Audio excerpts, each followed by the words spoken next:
Hello, everyone. Let's start for this session. I'm Jin Jia from Department of Biostatistics, School of Public Health, Peking University.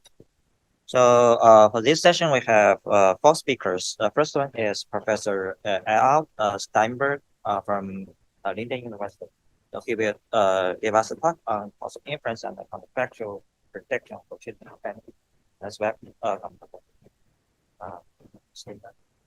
Thank you so much. So while we wait for the technical stuff to work, which is excellent this morning, let me first take this opportunity to thank the organizers for inviting me. I've never been to Beijing before. So I looked to Professor Zhu here, and he sent me an email, I think, before summer, and we worked out some potential topics, etc. So I would like to thank him, and I brought a small gift from Amsterdam for him. So I would like to hand that before starting my talk.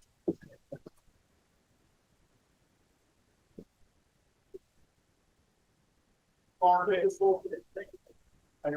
hope you enjoy that with your family. So let me now start the talk. So I've been working at a medical center, first at the Erasmus Medical Center, and now I'm at Leiden.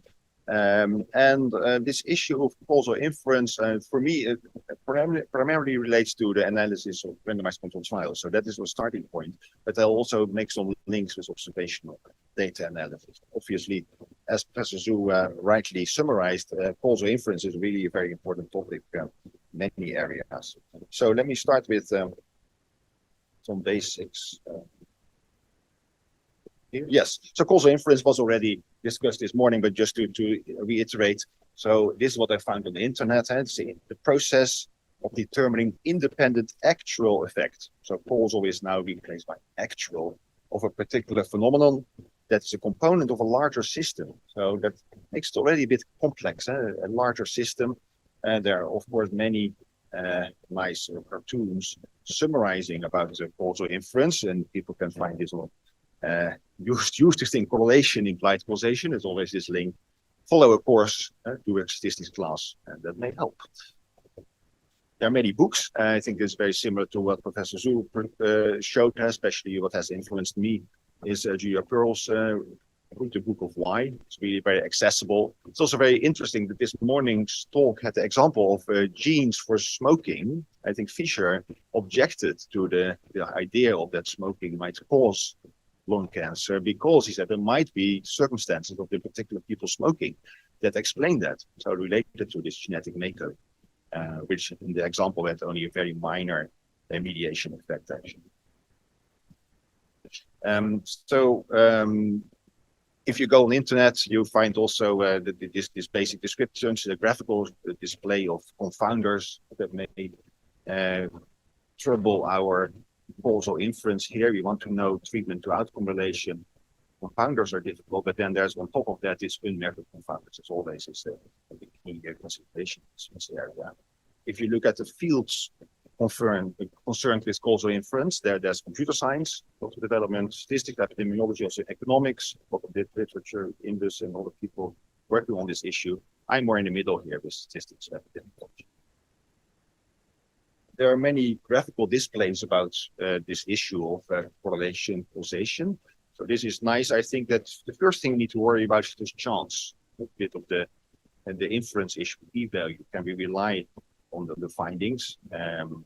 It's just not sample size that troubles us. There may also be data issues, spurious artifacts issues. No, so chance is one thing to worry about if we think about correlation and towards causation. Spurious artifacts or some things in the data may be troubling. The confounding, as I mentioned, then there may be non-causal association, and eventually this aim, the top of the pyramid, is the causal association. That's kind of the maximum we can have. There's also this graphic with correlation in correlational studies that just descriptive, and many epidemiological studies are descriptive. Then we go for observational causal, that's more challenging. So we want to make causal claims from observational data. We need some assumptions. It states here, to approximate an experiment. Well, that's already quite strong, I think. And then we have experiments, so like randomized controlled trials, where we have fewer assumptions and we know something ground truth. We can just observe really what happens. As the first talk was about this intention to treat analyses, etc., in these experiments.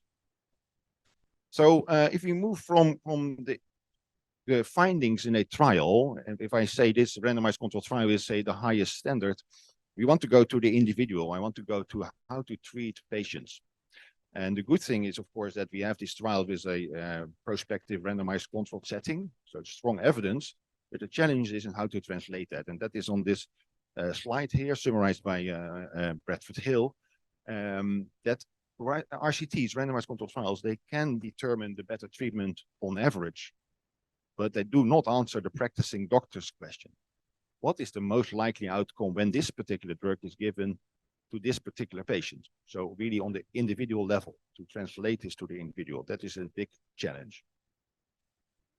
So I'm going to talk about that, and I will use prognostic and predictive factors, which is a term that is common in oncology especially. So the quiz is, what is the most likely outcome when this particular drug is given to a particular patient? If you want to answer that question, want to address that, is it sufficient to have prognostic factors, or do we really need predictive factors? And to define these a bit more precisely, prognostic factors are the main effects of baseline characteristics, baseline covariates that you may have in a trial, and the treatment effect. So there's a model, the outcome Y is a function of treatment plus prognostic factors as main effects. That's prognostic.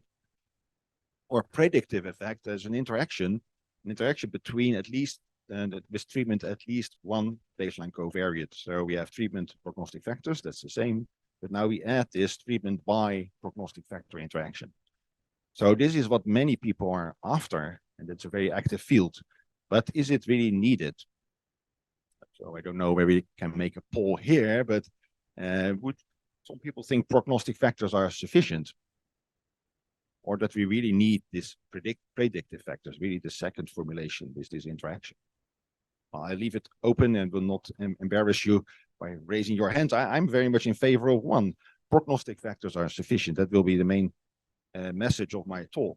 They are sufficient, and I also think that it is more promising to exploit. So it's more about the efficiency and what can we learn from that, specifically for randomized controlled trials, that we should go for that and explore that framework more than hunting for predictive factors. So that is searching for interactions, searching for subgroup effects. And for subgroup effects, we know that there are many spurious findings in trials, many false positives. So that is not so much promising way as exploiting prognostic. So what I try to do is linking classical thinking on prediction, where we focus on prognostic research. I wrote this book with the many works in the causal inference world, and focusing on the simple situation of a randomized controlled trial. So we summarize that in a statement. This is was published some years ago in a medical journal to give guidance to this field. It's called the PATH statement. And PATH is predictive approaches to treatment effect heterogeneity. So heterogeneity between patients. Patients may, of course, be very different, specifically in their risk of the outcome. So according to age, sex, baseline characteristics, there will be this heterogeneity. And how can we deal with that? So I'll focus on these RCT analyses beyond, so the overall analyses rather than the subgroup analysis. And it relates to this ideal that the world, there's a lot of research activity of precision medicine. So this graphic is nice. I think that we have the individuals, of course, one patient, and you can measure many things like all these omics, phenomics, genomics, transcriptomics, exposomics. I didn't hear about this all before, but there are many omics, apparently. Proteomics, of course, is a big area also in my department. So we go from the individual, measure all these things, and then we have a population with many patients, and we learn from that and hope that we can get back to more personalized care by making this circle. So one example where that worked very well is this individualization and really discovering how an effect works or not is with the estrogen receptor in breast cancer. So the treatment is tamoxifen, and it works very strongly. So we have this effect estimate. If the marker is there, the estrogen receptor is positive, but if it is poor, then we see that there's a more or less neutral effect. So there's a clear interaction here. The effect is different on a relative scale. whether you have the receptor or not. So this is a strong example of a predictive factor. So that is different from the prognostic factor that I will pursue further. It is possible to have these predictive factors. Past statement distinguishes between risk modeling and effect modeling. So risk modeling is that you have this prognostic model or multivariable model predicting an outcome, and we condition on treatment assignment. So you have the two strata, the two treatments if you have a randomized trial with two groups. While effect modeling is more complex, you incorporate these interactions. And this is a worked out example on a blog by Frank Harrell. And so we can follow all the R code to do this in practice. So the example that I like to discuss is the Gusto-1 trial. It's a very large trial. It has been used in many methodological examples as well. It is a trial with around 40,000 patients randomized. There are essentially two treatment arms of interest, the TPA versus SK, tissue plasminogen activator, versus streptokinase. So two drugs that dilute the clot in the heart vessel. Sorry, I'm a bit too quick. And 30-day mortality is the outcome. And if you focus on these two treatments, then we have two arms with SK, so 20,000 there and 10,000 in SK. So we see the results here. This is published in New England, 93, focusing on these three arms. And we see that the mortality is 7.2 or 7.4 with streptokinase and 6.3 with TPA, the third column. So the clear benefit of the TPA treatment, and p-value with some zeros. So people are very happy with this result, a very convincing result. So we have 6.3 versus 7.3 overall, to summarize. And we can express that, of course, in a relative measure, like the odds ratio. And the odds ratio is 0.85 then, or as an absolute measure, absolute benefit is 1.0%. So that's the average at the population, 1% difference. So a question about the variation between patients. So there may be difference in the relative effects. That is the subgroup analysis, but there may also be, especially be relevant, differences in absolute effects. So this percentage of 1% is not uniformly applicable. So the subgroup effect exploration is really standard in reporting of these trials. So also in this trial, they reported that by age, is there a slight difference in the relative effect, by location of the infarct, by timing. There may be all kinds of characteristics to make these subgroups. To give you one specific example, here I tested for the interaction with age. So the interaction is has a p-value of 0.23, so non-significant. That is with all the interactions actually in this analysis. So the interactions do not stand out. It's minor, chi-square 1.4. And also note the overwhelming effect of age as a whole. It's 1200 on the chi-square. So the prognostic effect is far stronger than the treatment effect. This is 15, including the interaction in this analysis.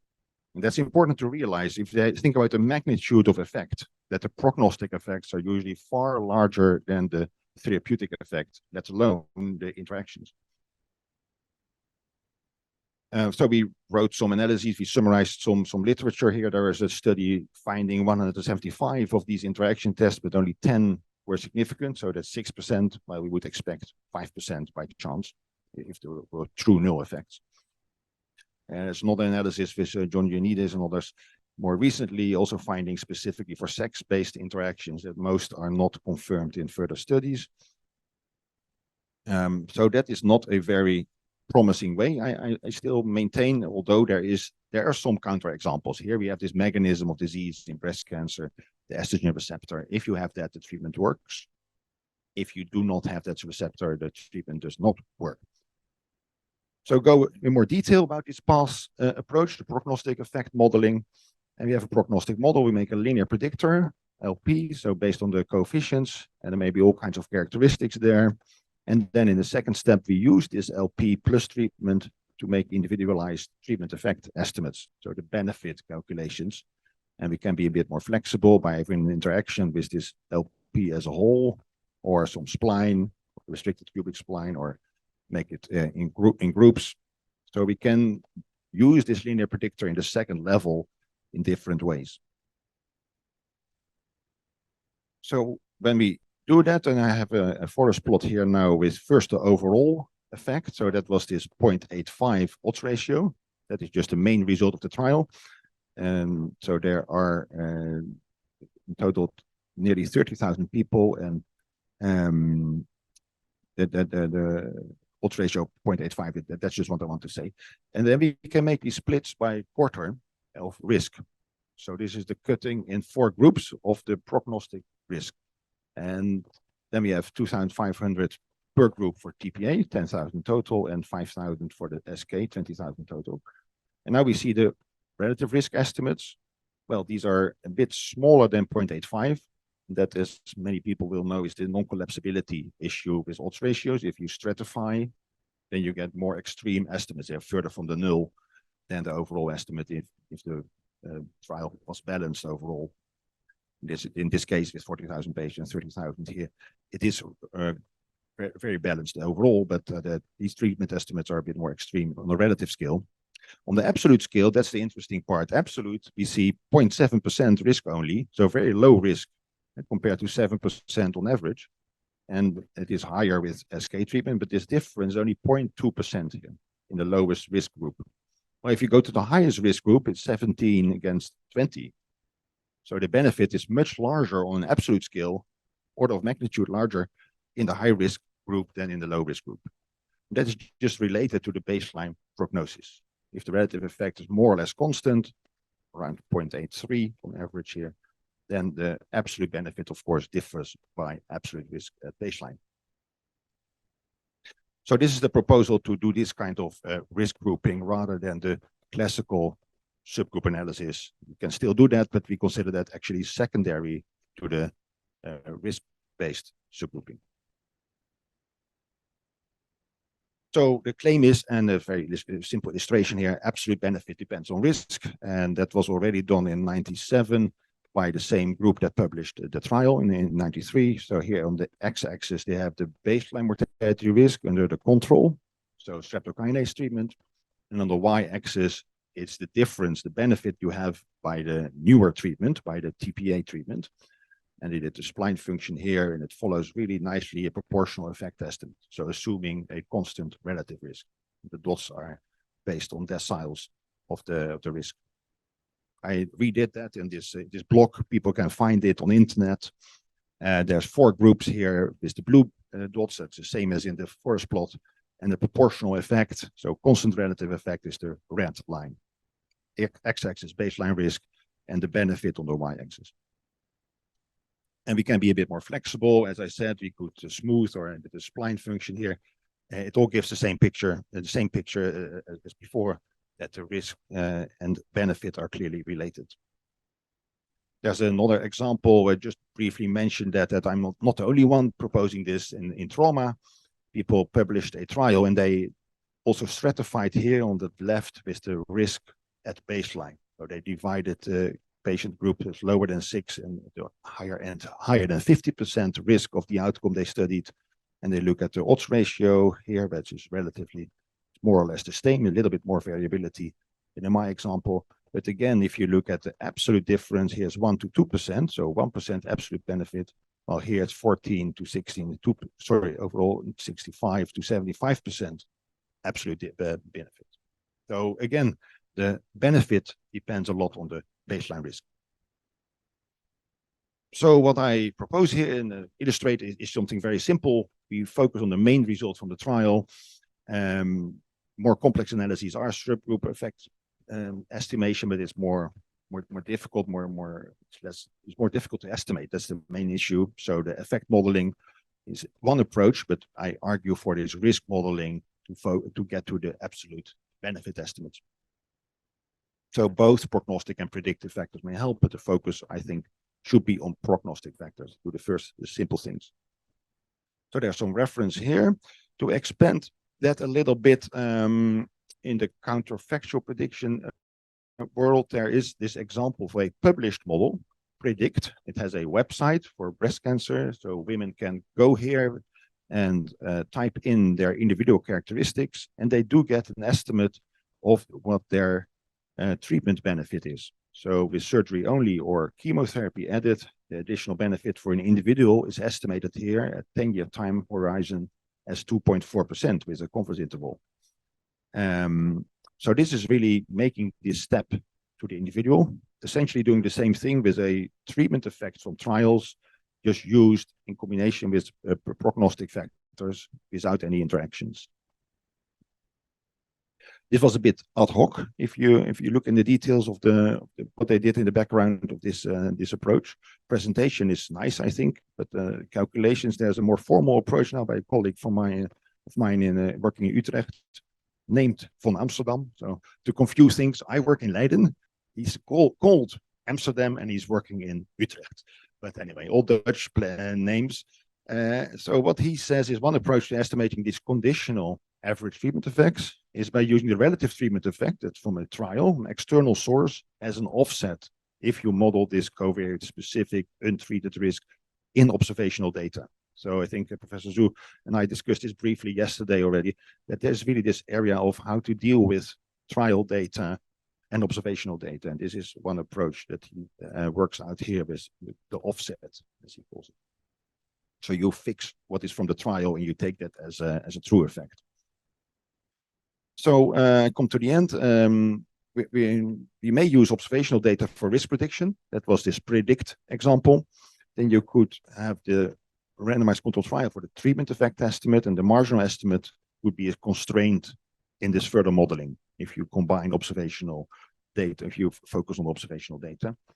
And I think that yes, this is really, there's room for more research. So the risk models need to be up to date. That's a big challenge. I'm personally working on a lot with machine learning. We see that there is stress between global models that work everywhere, that are kind of universally applicable, versus a local model variant. It may work specifically if I develop something in Leiden, Netherlands. Would it be applicable in Beijing in a hospital? What steps do I need to make to have the local validity? So a process of continuous updating may be something to consider there. That's on the risk modeling and the treatment effects. Well, I argue that the trials should be really primary. And of course, there's a big challenge in also estimating treatment effects from observational data. So thank you for your attention. And here I want to stop. Thank you. Very interesting talk. A question is, you mentioned about the absolute risk is a good way to go. So that's come to question about how to define estimate to answer the scientific question. I think the Ross Prentice also mentioned a little bit about whether use the odds ratio or use different measure. So what do you thought about this? Is what are the, like in your medical applications, how we line our causal estimate with scientific questions? Yeah. So thank you for linking all these issues to the estimate framework, which also has a lot of attention. So I'm really thinking of what a patient needs to know, what we think is important for decision making. So then I think we can easily agree it's not a relative effect estimate, because if you have a very absolute sense of very, very low risk, then having that twice as high may still be that low that you don't want to take any measure for that. So it's this balance of absolute benefit that matters to patients eventually, and how to express that in the estimate framework. Yes. So in my case, I still was in the intention to treat setting, I think. So what if you start the treatment with this thrombolytic, one variant versus another, or with the trauma example, it is a simple drug that is administered once. So it's relatively simple from an estimate framework perspective. There's not these complexities that may arise with compliance, etc. But yes, and that will be interesting to what extent you should inform patients on the assumptions. So the more difficult example where I have limited experience, but maybe with transplantation. If you want to give individual estimates of risk with transplantation, you need to be very explicit on what you mean. Is it under current policy that you are on a waiting list, but maybe there's a shortage of donors, or that will increase, and all these scenarios. So then the estimate framework is really relevant. In my examples, I was very simple intention to treat. Thanks. Very nice talk.